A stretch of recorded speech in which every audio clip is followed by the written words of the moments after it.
Michigan gets a win in Kinnick Stadium. Jim Harbaugh in Kinnick Stadium before this game was 0-3 as a player and as a coach, and now he is 1-3. Michigan covered the spread as they were favored by 10.5 and ended up winning by 13 in a 27-14 game. Honestly, the final score of this game really was 20-7. Blake Corum had a garbage time rushing touchdown of 20 yards, and Iowa had a garbage time 75-yard drive that ended in a touchdown pass from Spencer Petras to Luke Leitchi with 8 seconds remaining. Michigan won this game. This wasn't a absolutely dominating performance per se, because this was still a game in the fourth quarter after Iowa made it 20-7, and they had a whole drive going on that could have made it 20-14 in favor of the Wolverines, with Iowa having a chance to have a miraculous comeback. But this wasn't a close game exactly either. It had the chance to be a close game, but Michigan, at halftime, they led 13-0. At the end of the third quarter, they led 20-0. It was... Michigan controlled this game from start to finish. This was a better win than the Maryland game, simply because it was an away game against an opponent who is mostly a demon against top 5 teams. And if you watch this game, you will note that Iowa's play calling and at times even their execution from quarterback play was its best all year. Spencer Petras went 21 of 31 for 246 yards and a TD, and that TD pass was garbage time, and some of those yards were garbage time. But Brian Ferentz, to his credit, was scheming tight ends against our defensive backs, which is partially our fault on the defensive side, and their tight ends were wide open the whole game. It was just basically flipping a coin to determine whether Spencer Petras was going to hit the tight ends on target or not. And Spencer Petras looked better this game than he had at any other point in the season. He did make some great throws. So if you're an Iowa fan, I would say offensively you should be encouraged. Defensively, we'll get to this a little later. I don't think Iowa's defense is as good as it was advertised entering this game. Michigan started off this game. They had a clean drive of their own, 75 plays, around 5 minutes of clock chewed, 11 plays, and a Ronnie Bell 16-yard end around for a touchdown to make it 7-0. 7-0, Michigan. And then punted it back to Iowa. They get a three. Michigan forces Iowa for a 3-and-out. That's kind of expected. And then Michigan looks like they're going to drive right back down the field and score. I think it was Zach Zint, maybe not Zach. I think it was Zach Zinter who accidentally tripped J.J. McCarthy. Or there were some errors, really, is what that play represented. Michigan did not play their perfect game, which kept Iowa within striking distance, but Michigan's defense did their job. Iowa's offense couldn't execute Iowa's offense needed to execute a perfect game to have even a chance to win. If we're being absolutely honest here, Michigan just had too much of a talent advantage on both sides of the ball. Michigan's D-line was better. Michigan's entire offense was better. The only unit that was better from Iowa was their secondary and their linebacker core. And that was expected. Those two position groups are one of the few position groups. I think the only two position groups that I would say outside of punter and maybe tight end that Iowa was better at Michigan then. Iowa needed to have the perfect game. They didn't have the perfect game. They didn't have the perfect execution. Iowa had, I don't even know how many penalties that were totally uncalled for. They had 5 penalties for 59 yards, and they were on the most critical of moments. The most critical of moments. When LaShawn Williams or Caleb Johnson finally broke through for a long run, might as well throw out a flag because it was because of holding that they were able to get a good run. Nothing else besides holding. That's why they were able to get some big runs, and the refs would call them back. And then other times, you got a chop block. Other times you got that offensive pass interference, which wouldn't have mattered on that 4th down conversion anyway, but still, in big moments, Iowa was more undisciplined than Michigan in the big moments, which is not it's not characteristic of a Kirk Ferentz team, but this whole Iowa team has been different in a worse sense than standard Kirk Ferentz teams, with an offense that Iowa fans, can you tell me in the comments when Iowa's offense was this bad, if ever, before this year? Because I don't know, if I'm being honest with you. Iowa's offense, in my opinion, had their best game of the year, and that would be excluding the garbage time TD, because they faced the best defense. They faced the best defense so far this year that they've played, if that wording was weird, but it makes sense. Michigan's defense is probably a top 10, top 15 unit, and it helps that their offense and run game is efficient. It helps that Michigan naturally is a team that likes to choose some clock to rest their defense, and it helps too that Michigan they're a talented football team. They're top 15 in total talent as well. So despite losing a lot on their defense last year, they maintained the same scheme. They had a different DC, but they maintained Steve Klinkscale, defensive backs coach, and now co-DC. They brought in Jesse Minter, who runs a similar scheme to what Mike McDonald does, and Michigan's defense is under Harbaugh. They're always, on average, they're always good, or above average, or great. They're in that range nearly every year that Jim Harbaugh has been here. So Michigan here, good win, similar to last year's win over Wisconsin, but different in other ways. So let's get right into it and unpack this game. Both teams were on a mission. I will say that. Michigan was just better. Both teams were absolutely on a mission, not Michigan. But watching this game and seeing how both teams acted, Iowa played with determination.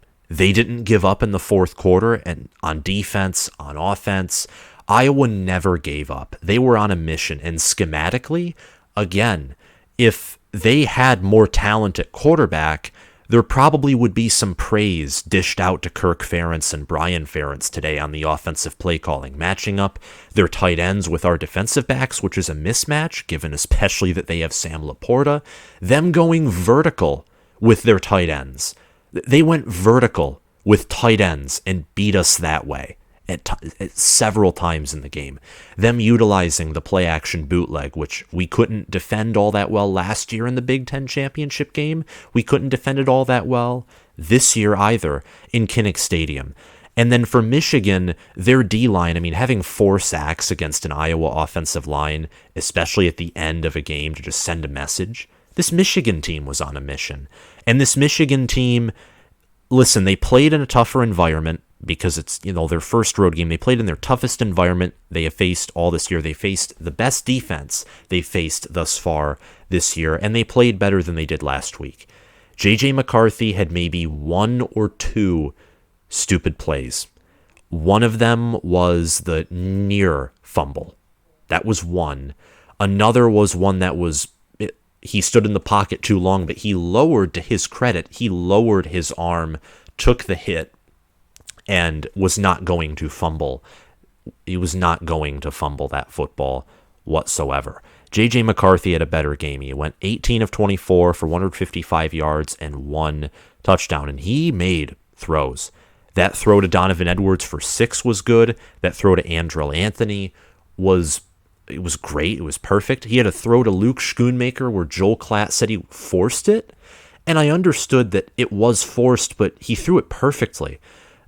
That was Luke Schoonmaker's ball to catch, despite him being covered very well. There was no chance that whoever was covering Schoonmaker on that catch that he dropped was going to pick that ball off. J.J. McCarthy made good throws. Yes, he missed Roman Wilson in the end zone. That was a throw that he should have made, that he knows he should have made. I'm not saying he's the perfect quarterback or that he had a great game, but he had a good game.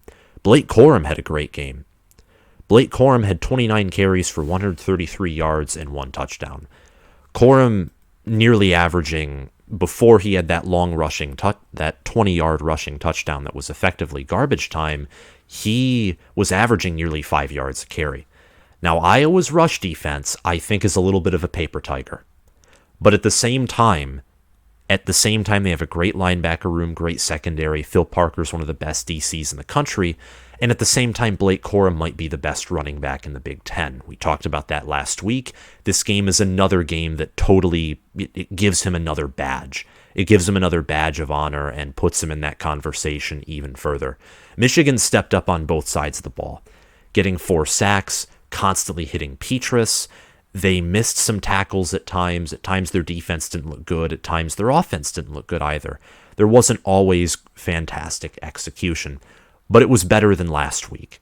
It was certainly better than last week. And although I think Maryland is the better team than Iowa, playing Iowa at Kinnick Stadium is never an easy task. They paint their locker room pink to declare psychological warfare against you. You enter that game, and I've told people this before, you enter Iowa, entering Kinnick Stadium, you're almost guaranteed to never play your A game. What you are in Kinnick Stadium is you are locked in a room with a man for 60 minutes. And in Michigan's case, you happen to be bigger than this man. You're much physically stronger. You know martial arts training, for example.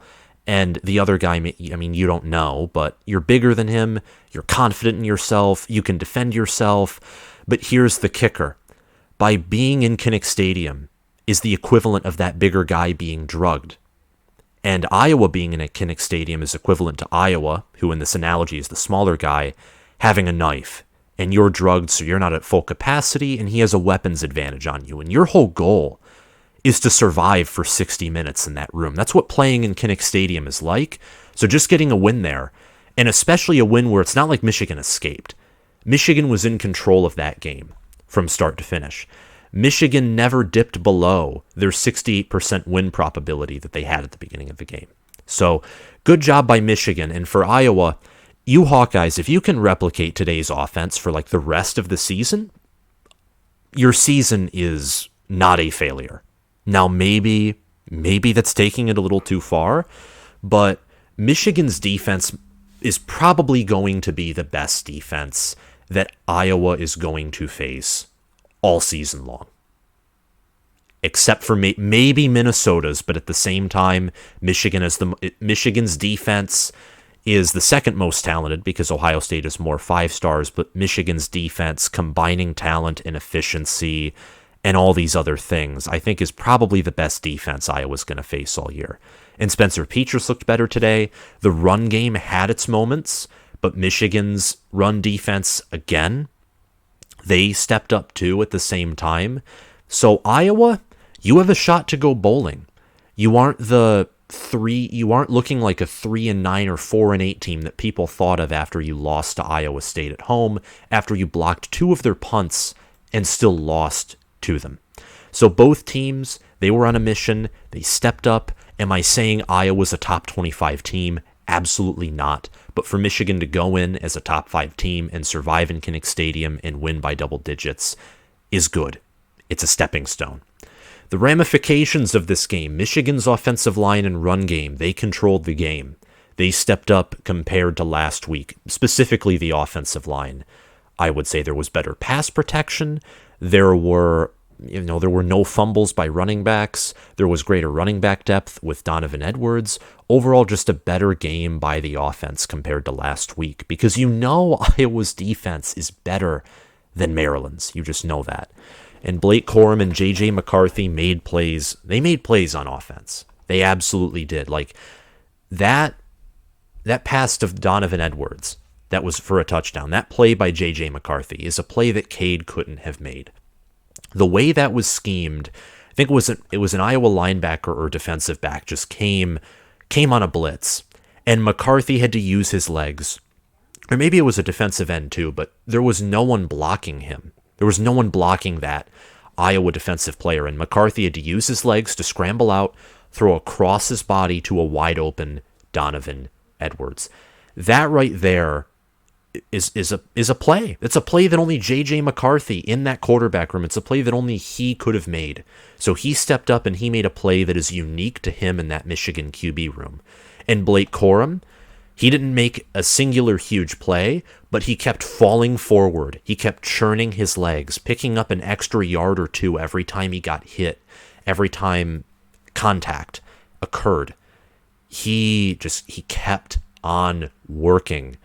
Blake Corum last year wasn't a guy like that. He wasn't like Hassan Haskins, but the Blake Corum that I see this year, he's bigger, he's faster, and he has kind of this power element to him that he didn't have last year. And I think part of that is Alu Aluwatimi at center just being physical and being amazing. But another part of that, I think, is just Blake Corum adding weight, improving as a player. He is a hard worker and a guy with a big heart too. And guys who are hard workers and have big hearts and also are 5'8", 210 pounds and have that low center of gravity, kind of like a bowling ball, those guys are hard to stop.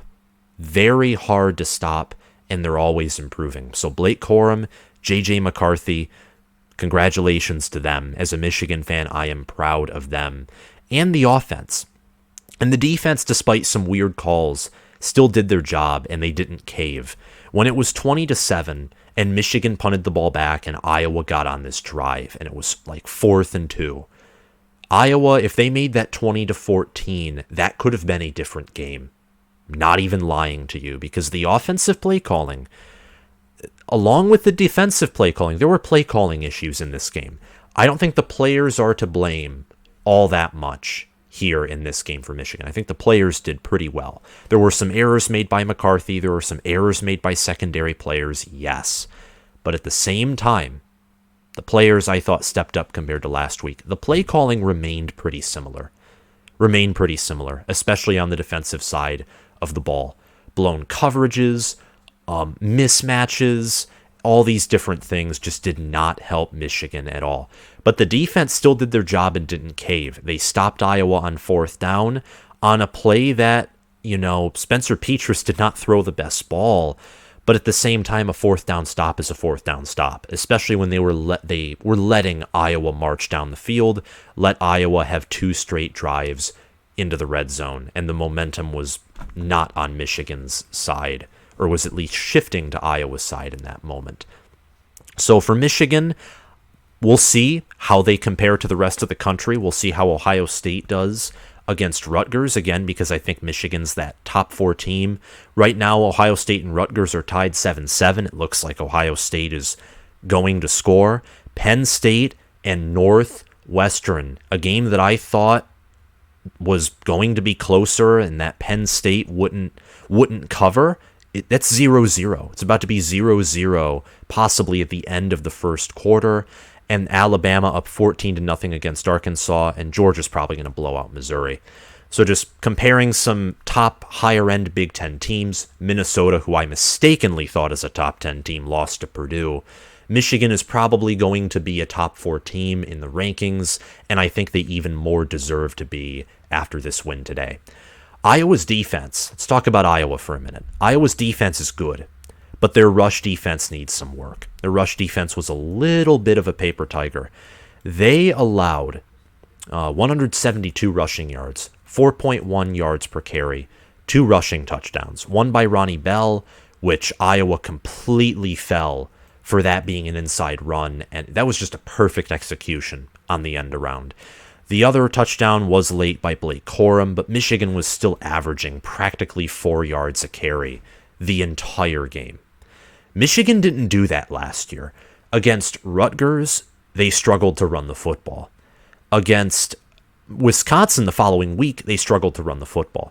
This Michigan team, and I will say that, the defenses are different. Wisconsin, the 2 games being similar, this year playing Iowa, last year's team playing Wisconsin. Wisconsin was much more of a run defense kind of team. Their secondary was weaker than their front 4, or their back 7 was weaker, or however you want to put it. I would say Wisconsin's back 4 was their weakest link. Their front 7 was solid.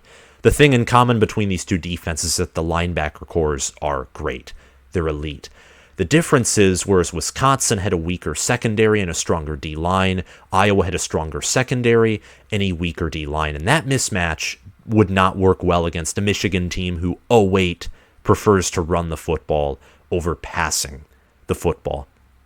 And I think this game solidifies the fact that I think Michigan's defense, they're not completely reloaded compared to last year's unit.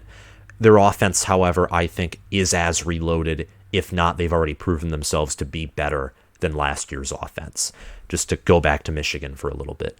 But Iowa here, their rush defense does need some work. It's still a good run defense. It just can't stand against an elite O-line and elite run offense that Michigan has.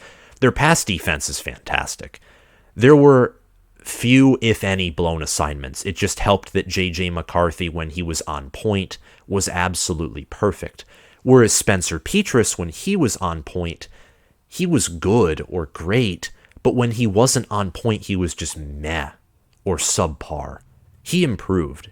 He had his best game of the season, and he's improved since his first game, which was just absolutely abysmal. But the offense overall is subpar. The play calling was better. You know, having the mismatches by Brian Ferentz and going vertical. Good on Iowa. The problem was they still ran up the middle when it obviously wasn't convenient or right to do so. So Brian Ferentz still being a case of undeserved nepotism. What else is new?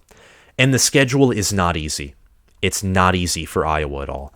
But I think they can find their way to a bowl game, and I actually think they will find their way to a bowl game.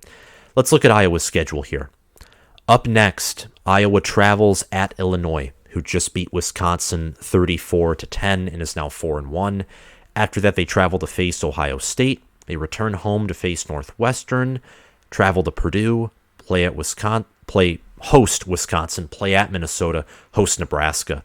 I see Northwestern, Nebraska, Wisconsin, especially since they're home games, and we all know that Iowa at home is a different animal than away.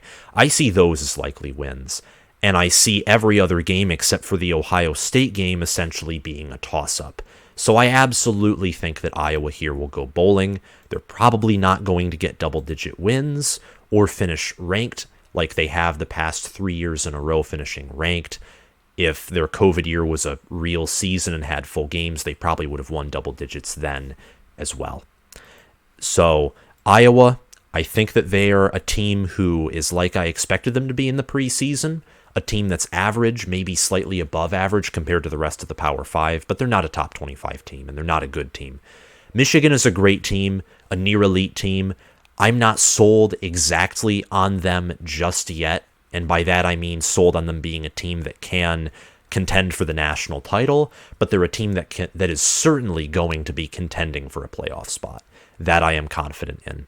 And that right there is all I have to say for this video. If you like this video, hit that subscribe button. If you haven't already, hit that like button. Comment your thoughts on this game down below and how you think Michigan's performance was today. What did you think of it? What do you think of it in comparison to how Ohio State's performing right now against Rutgers, how Penn State's performing right now against Northwestern? How do you compare it to how the other top 4 teams in the nation in Alabama and Georgia are doing? Let me know down below. Thank you all for watching, and I'll see you guys around. Bye.